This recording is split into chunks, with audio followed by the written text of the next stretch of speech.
भारत को अगला धनकड़ मिल गया कि अगर उपराष्ट्रपति पद एनडीए का हार जाता तो शायद यह मोदी शाह की सबसे बड़ी हार होती। नाम है राधा कृष्णन। कोयंबटूर से सांसद रह चुके हैं, महाराष्ट्र के राज्यपाल रह चुके हैं, क्योंकि अब वो राज्यपाल पद से इस्तीफा देंगे और उसके बाद देश के उपराष्ट्रपति पद की शपथ लेंगे। जगदीप धनखड़ का नाम सिर्फ इसलिए याद आ गया क्योंकि यह टर्म उनका था। एनडीए के सांसद एकजुट रहे, लेकिन कौन एकजुट नहीं रहा, यह एक बड़ा सस्पेंस हो गया।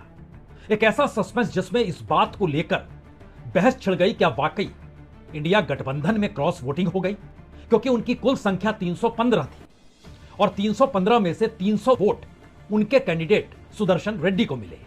लेकिन संयोग ऐसा है कि 15 वोट अमान्य करार दे दिए गए, यानी उन वोटों की महत्ता नहीं रही।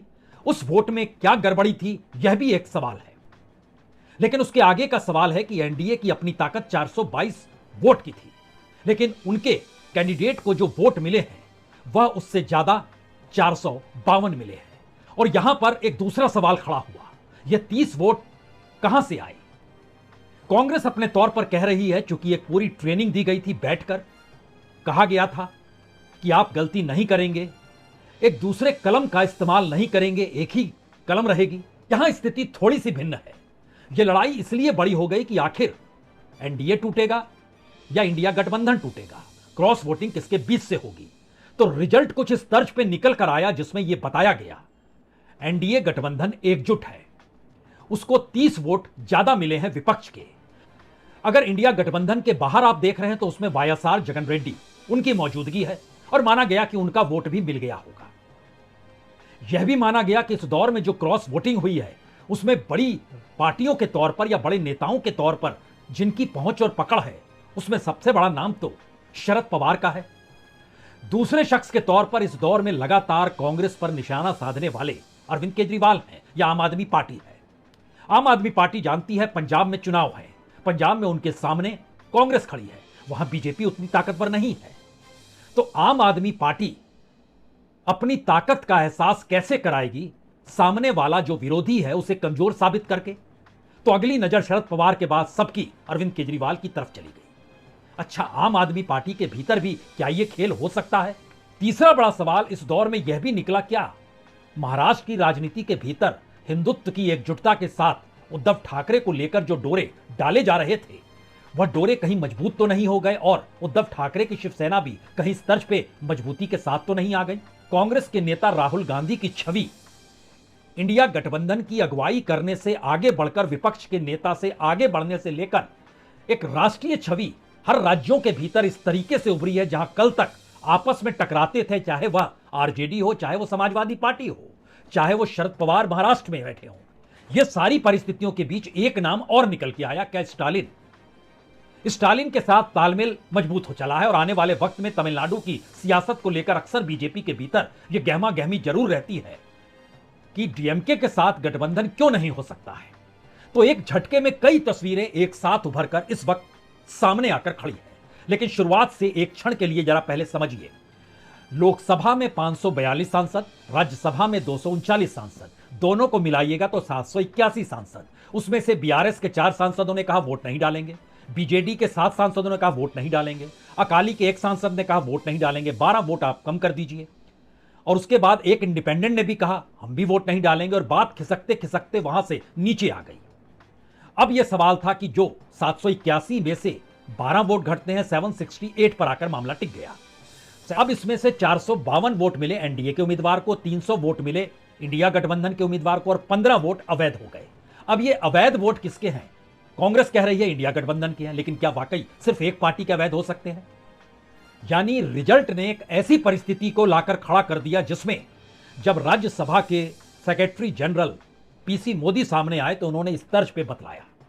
श्री बुच्ची Reddy Sudarshan Reddy has secured 300 first preference votes and Shri C.P. Radhakrishnan has secured 452 first preference votes. P.C. Modi, the returning officer for the Vice Presidential Election 2025, hereby declare that Shri C.P. Radhakrishnan, Jal Bhushan, Raj Bhavan, Walkeshwar Road, Malabar Hill, Mumbai, has been duly elected to the office of Vice President of India. पहला आंकड़ा बतलाता है कि इन 3 वर्षों में NDA कमजोर हुआ या एक सहमति कमजोर हो गई। इस दौर में सारी मशक्कत देश के गृहमंत्री अमित शाह पर्दे के पीछे से कर रहे थे और पर्दे के सामने राजनाथ सिंह थे, जो लगातार घूमकर सबको एकजुट कर रहे थे कि आपको एनडीए के उम्मीदवार 68 बरस के कोयम्बटूर से रहे सांसद, महाराष्ट्र के राज्यपाल, संघ से पुराना जुड़ाव, सबको एक साथ आना चाहिए और राधा कृष्णन को वोट देना चाहिए। कयास लगने लग गए थे कौन कैसे किसे किस रूप में वोट देगा। इन सब के बीच आज एक तस्वीर तब महत्वपूर्ण हो गई जब बीजेपी के कद्दावर नेता देश के केंद्रीय मंत्री नितिन गडकरी हाथों में हाथ डाले वोटिंग स्थल पर पहुंचे और जिनका हाथ उनके हाथ में था वो कांग्रेस के अध्यक्ष मल्लिकार्जुन खड़गे थे। मुझे लगता है इस तस्वीर को पहले देख लीजिए।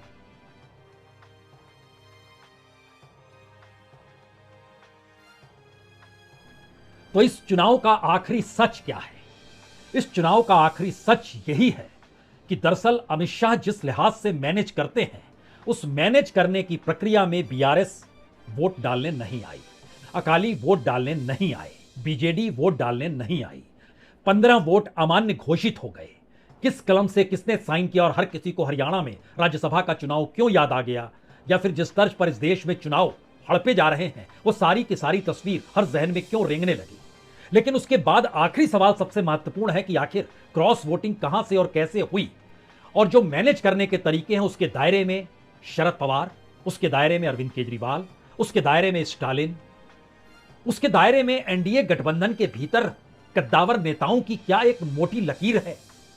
क्योंकि इस दौर में देश के उपराष्ट्रपति पद पर कोई भी चुना जाए उसका असर किसी भी पॉलिटिकल पार्टी की राजनीति पर नहीं पड़ेगा, उनके सांसदों पर नहीं पड़ेगा।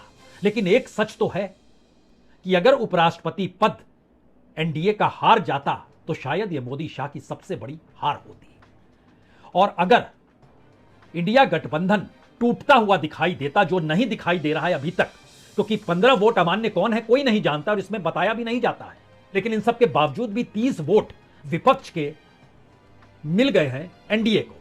वह 30 वोट किसके हैं यह अपने आप में भविष्य की उस राजनीति की दिशा में कांग्रेस को खड़ा कर रही है कि आपने अपने तौर पर कुछ भी मशक्कत कर ली, लेकिन जब आप गठबंधन की राजनीति के आश्रय चलते हैं तो छत्रपों की राजनीतिक जरूरतें, सत्ता के मैनेज करने के तरीके, इस दौर में हर पॉलिटिशियन की बनी हुई फाइल और भविष्य में राजनीति करते रहना है, इसको लेकर सहूलियत, इसी आश्रय भारत की राजनीति ऐसे उपचुनाव के वक्त जो उपराष्ट्रपति पद का चुनाव बीच टर्म में कराना पड़ गया, उसके रिजल्ट ने खुले तौर पर यह दर्शा दिया अमित शाह देश नहीं इस सरकार को भी चला रहे हैं।